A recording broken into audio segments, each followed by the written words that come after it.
Yes, thank you again for having me here. It's a pleasure. And I think it's a very important session because we see more and more patients with an reduced ovarian reserve. I mean, also in the UIA, so I think worldwide the trend is that women are postponing the time when they are starting families. They are not aware about ovarian reserve. And some days they wake up and they find out that they have a poor ovarian reserve, and we'll have to deal with it. So my topic is about final oocyte maturation and whether one size fits all.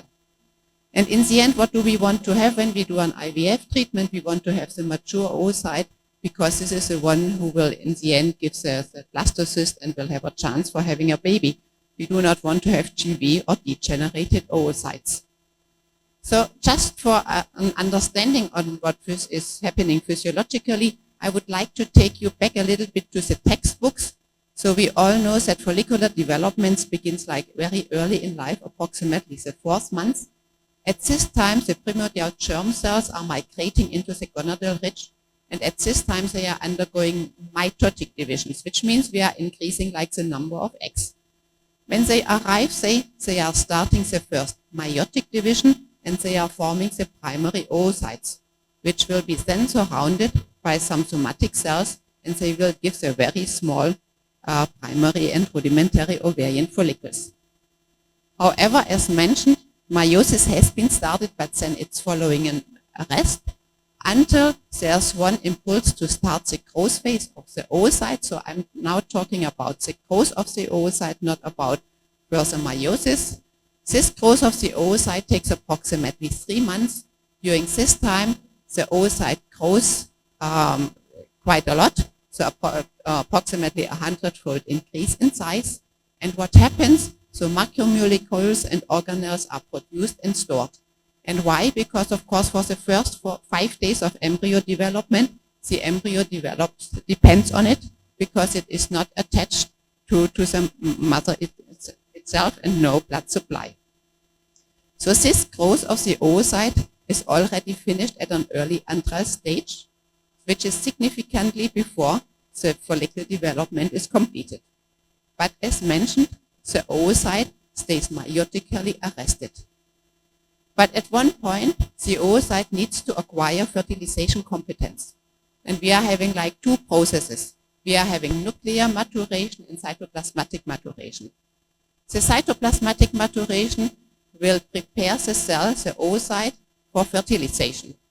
So it will enable to fuse with the sperm, it will decondense sperm chromatin from pronuclei and also prevent that further sperm are coming into the oocyte.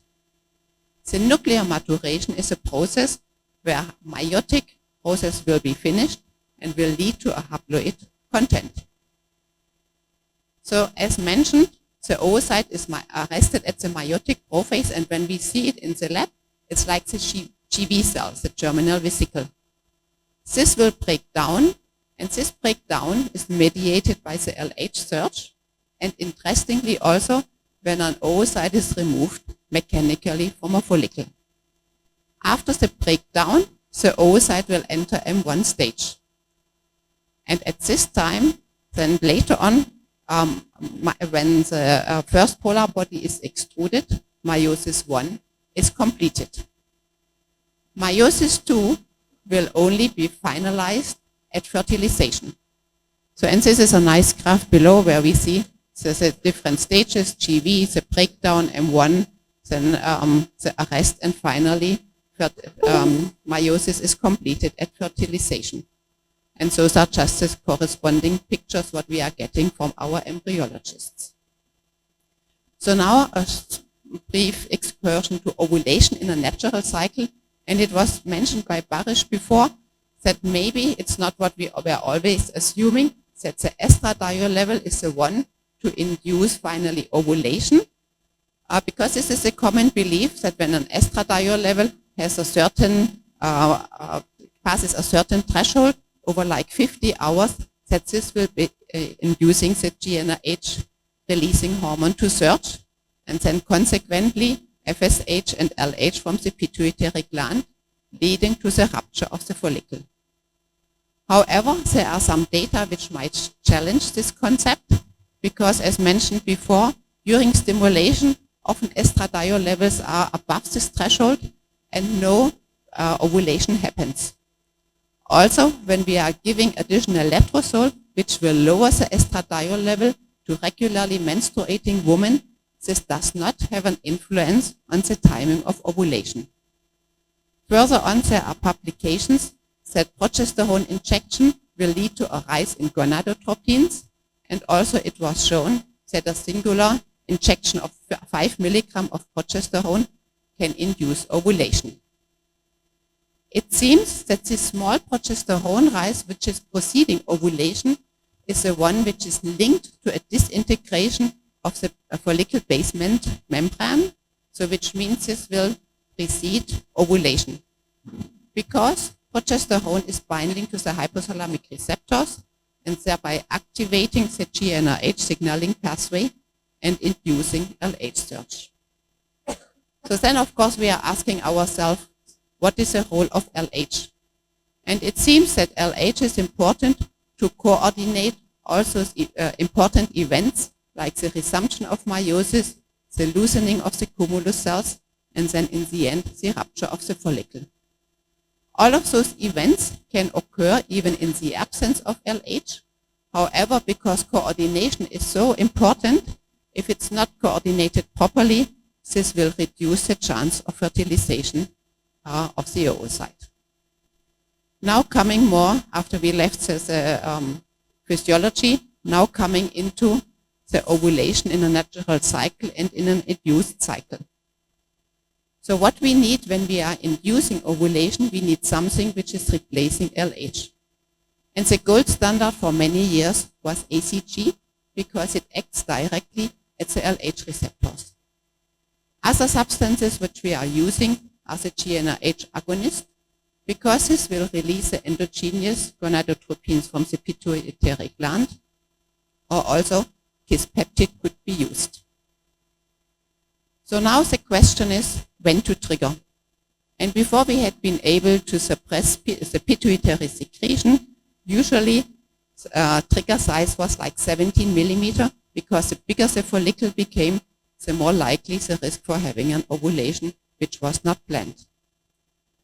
When we are looking at guidelines, so to help us how to decide, we are left a little bit in the limbo because if you are looking at the ESHRE guideline, so it's very vague. When to trigger, it says we'll have to look at the endometrial thickness, we'll have to look at the estradiol level, but it's a case-to-case decision. Why is it so? Because there are not many studies regarding trigger size and follicle size and triggering. So ESHRE says, well, let's take other factors into account, like patient age, physical burden, financial burden, response to ovarian stimulation, and so on and so on. But in the end, it leaves quite a wide range from 16 to 22 millimeters. So now the question is, does this size fits for all? And I mean, our patients do not look that different, but still they are quite different. They are different in age and BMI, ovarian reserve, also how they respond to stimulation.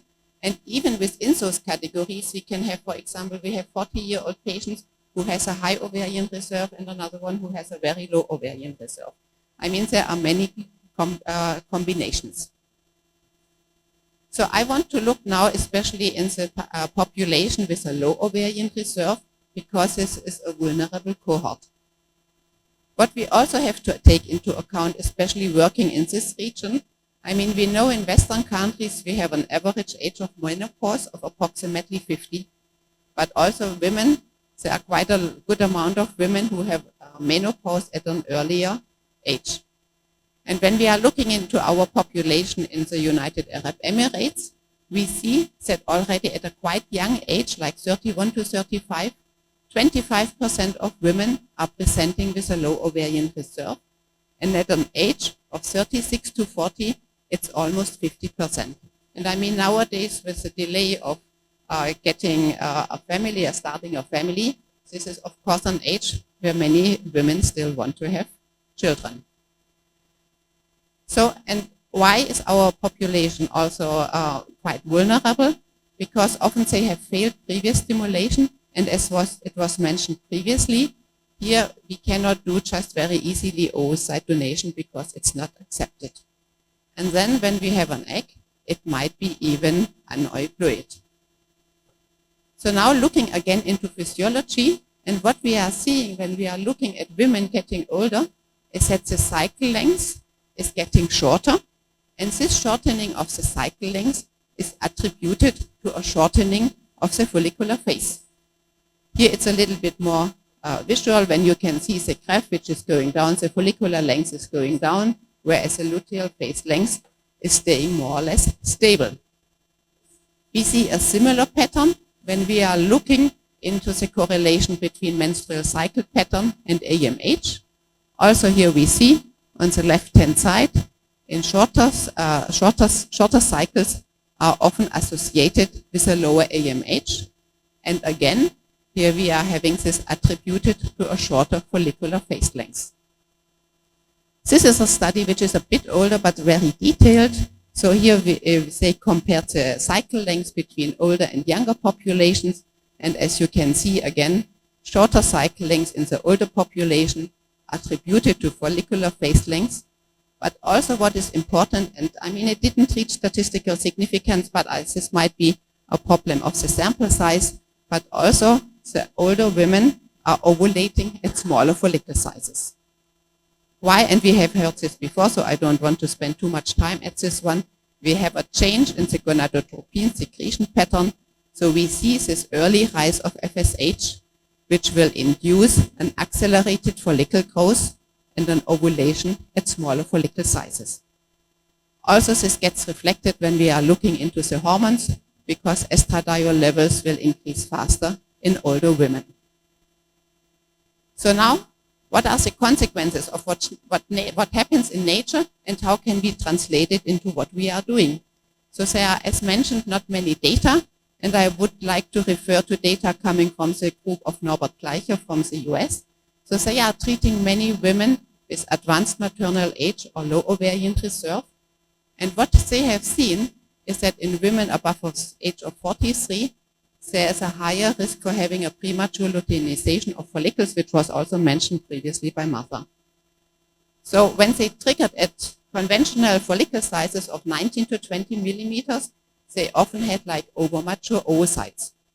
So they decided to trigger earlier at around 16 millimeter, and they were looking into two different types of populations.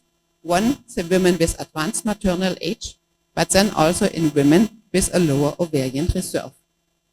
So they had finally three groups. What you can see here with in the patients with the advanced maternal age, a very early trigger, and standard trigger. So as you can see, there had been significantly difference, and the group which were faring best had been the ones with an early trigger. They had a significantly higher number of high-quality embryos and a better chance for pregnancy. Similar rates when they were looking into women with like a reduced ovarian reserve. Also here we see that there's a better chance to retrieve mature oocytes with an early trigger. The risk of having atretic oocytes is finally significantly reduced. So now I would like to give maybe a minute more also to this publication, what was mentioned previously, because we have a lot of what we are calling Timur cycles, which are like managed natural cycles, which we are doing in a population who had previously failed conventional stimulations. They did not respond. They are usually of an advanced maternal age. They have a very diminished ovarian reserve. So whenever they come in, when we do a scan, when we see a follicle which is above 10 millimeter, we start to stimulate them and do the ovarian suppression. And in this study, because we wanted to know exactly when is the best time to trigger, so in this study we just included the patient who had an ultrasound with a measurement of the follicle on the day of trigger, where we collected one egg, so we would know exactly that this egg was coming out of the follicle which we had measured previously, and when an egg was retrieved or if no egg was retrieved. So this study just included those patients who also actually had a trigger, and in total we could evaluate 160 cycles. Here you can see nicely the distribution of the follicle sizes. So most of those patients had been triggered between 14 and 16 millimeter. So first we were looking how many of these patients who received the trigger then in the end did not go for egg collection because they had a premature ovulation. Because what we are doing when those patients are coming finally in for the egg collection, we do a scan before we send them to the OT, just not to put them under anesthesia and say they had prematurely ovulated.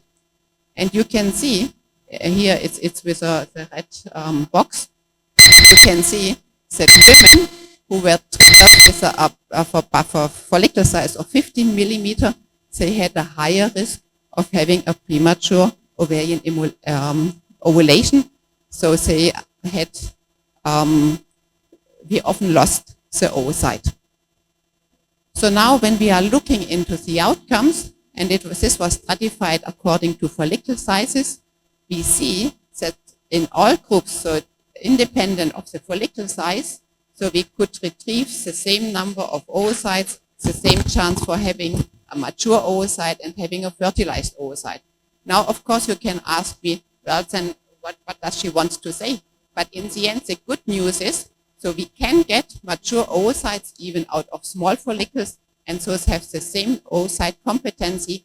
They can get fertilized, and they can even lead to a pregnancy.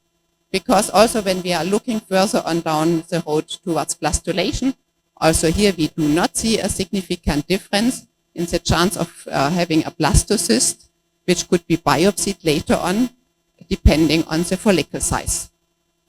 So what is the important takeaway from this study? So we have seen that when we trigger this population at a smaller follicle size, which we defined as below 15 millimeter, we have a significantly lower risk of a premature ovarian ovulation. So we have a higher chance in the end to collect these eggs. And those eggs coming out of small follicles, they have the same oocyte competency, fertilization competency, and can develop in a blastocyst. And because we are doing a genetic testing, of course, there are many embryos which are in the end aneuploid, but we have pregnancies from oocytes coming out of follicles as small as 12 millimeter at the time of final oocyte maturation. So the take-home away messages, the conclusion is if you have a lady with a severely diminished ovarian reserve, they most likely benefit from triggering at smaller follicle sizes, and really the risk of losing this oocyte is significantly reduced. We can have pregnancies out of this. Of course, it's not many, but especially in the setting where we are living and where we are working, where oocyte donation is a no-go, this will be really like the last straw for a patient. Thank you very much, and sorry for the time.